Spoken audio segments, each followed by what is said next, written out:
J'ai écrit le titre de Star Wars 9 avec mon sabre laser, ça va, parce qu'on peut même plus être original ici. Bon bref, donc ce sera Star Wars épisode 9, The Rise of Skywalker, ou en VF, l'ascension de Skywalker, et non pas l'ascenseur de Skywalkon.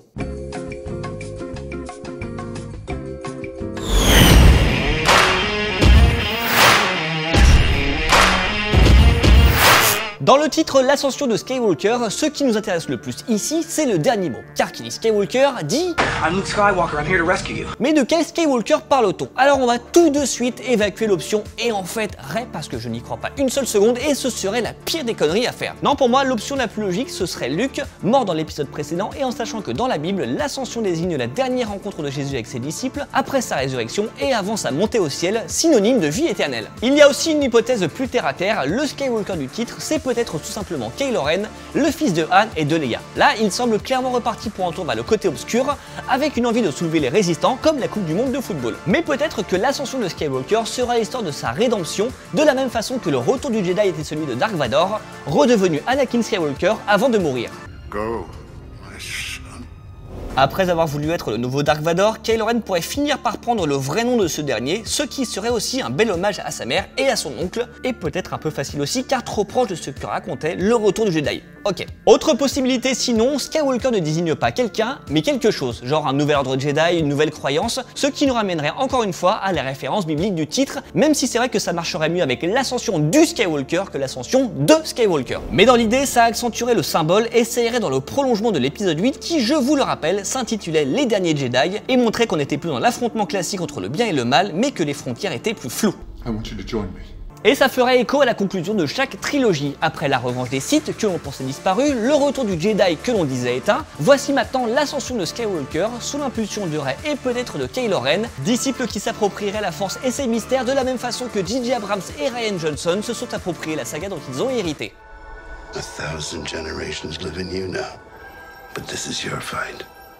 Et puis cette nouvelle trilogie, notamment l'épisode 7, parle de notre rapport au mythe à travers des personnages obsédés par le passé dont ils peinent à mesurer le poids. Regardez Kylo Ren qui veut d'abord être le nouveau Dark Vador puis attaque à visage découvert pour se forger sa propre identité et semble revenir en arrière en reconstruisant ce masque qu'il avait détruit dans les derniers Jedi. Alors oui c'est sûr, on peut craindre un rétro-pédalage de la part de J.J. Abrams, mais pour moi ce plan ne signifie pas on va zapper ce que l'épisode 8 a fait, enfin c'est en tout cas ce que j'espère. Là on est plus dans la nuance, dans une manière de montrer que tout le monde, cette trilogie, ces personnages et même nous les spectateurs, on doit se construire en mêlant sa propre personnalité au passé, façon de faire converger les propos des deux opus précédents. Et dans cette saga, le passé c'est l'histoire des Skywalker qui touche ici à sa fin, mais ne fait en réalité que commencer en tant que légende destinée à se propager dans la galaxie pour l'éternité. Pour le moment, on est dans le flou, ce qui n'est pas plus étonnant que cela quand on connaît J.J. Abrams, mais le teaser est sublime, efficace et intriguant. Rey a un nouveau sabre laser et n'a pas perdu le blaster d'Han Solo, il y a ce vaisseau qui rappelle celui du réveil de la Force quand l'héroïne revit son abandon dans un flash, il y a du sable, il y a de la forêt et il y a ce vaisseau qui vous gêne, non?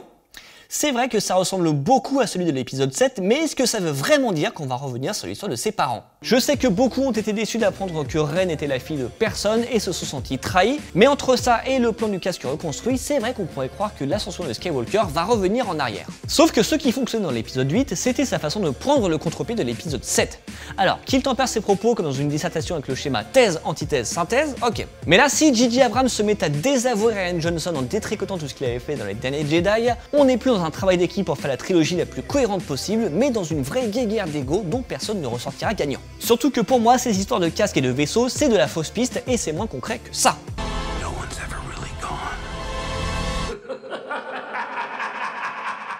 Personne ne disparaît jamais vraiment et surtout pas l'empereur Palpatine, de retour 36 ans après sa chute libre à la fin du retour du Jedi.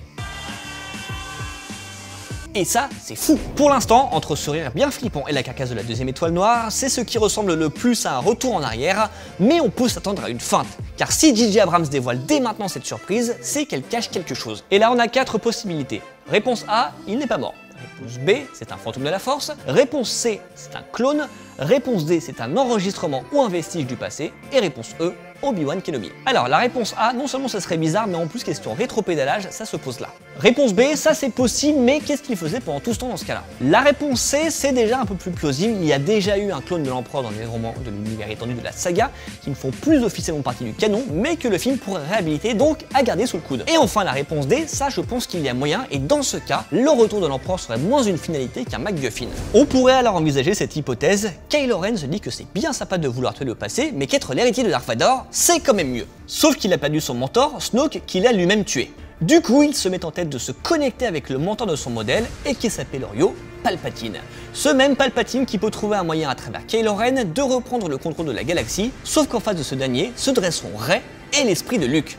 Haha! Ça éviterait de renier ce qu'avait fait Rian Johnson et ça permettrait d'orchestrer un affrontement final mélangeant le passé et le présent à l'heure de conclure non pas une, mais les 3 trilogies Star Wars. Oui, car l'ascension de Skywalker marquera la fin de l'histoire des Skywalker, ce qui fait bizarre pour tous ceux qui ont grandi avec Star Wars, chaque génération ayant eu droit à sa légende, comme le rappelle le teaser en faisant écho à celui de la menace fantôme. Donc là, forcément, les enjeux sont plus importants que s'il s'agissait de seulement boucler une trilogie, et c'est pour cette raison que J.J. Abrams avoue avoir consulté George Lucas avant d'écrire le scénario, comme quoi Palpatine n'est pas le seul empereur de la galaxie à faire son retour. On ne sait pas exactement de quoi les deux hommes ont parlé, mais on peut être sûr que la trilogie composée des épisodes 7, 8 et 9 s'achèvera avec la bénédiction du créateur de l'univers, et c'est exactement ce dont parlent les films, articulés autour de l'idée de transmission. Bref, le 18 décembre sera un jour particulier pour les fans de Star Wars, et je trouve que ce teaser fonctionne très bien pour le moment.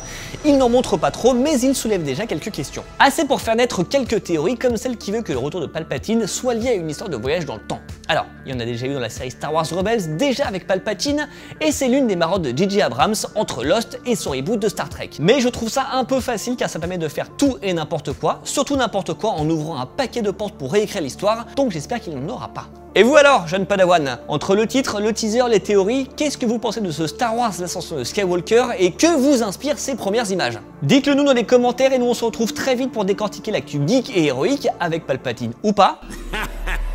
Tous ensemble. Allez, salut!